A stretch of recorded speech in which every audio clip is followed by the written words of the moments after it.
Hello guys, good morning. Happy Monday and happy San Juan. Happy Fiesta.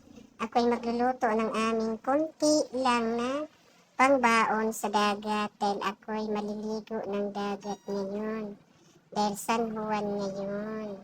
Yan lang naman ang aming ko lulutuin. Sakto-sakto lang to sa ano namin. Okay guys, magluluto muna ako. At ito na nga guys, inuna ko yung adobong pusit. Ito po ay tinanggalan ng tinta para hindi siya maitim masyado. At salamat niya pala sa nag-donate nito. Binigay lang po to kasi hindi sila kumakain ng pusit.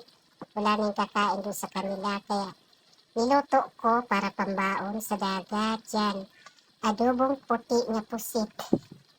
Okay guys, luto na yan. Sinunod ko na rin niluto ang ating pansit canton.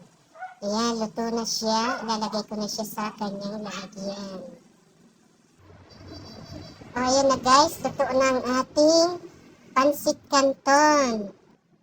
At ang ating adobong pusit. Wow, so yummy. Maanghang yan. At sinamahan ko na rin ang hotdog at ham dahil yan ang paborito ni May. Kaya yan, inuna ko ang susunod ko ang aking semi-minudo. O ayan guys, luto na rin ang aking pork minudo. Bali, semi-minudo ang tawag ko dyan kasi hindi siya masyadong kompleto ng mga ricado.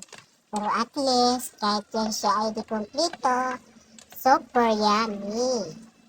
Okay? Okay guys, thanks for watching. Bye-bye for now. Please like, share, and comment, and subscribe. Bye-bye.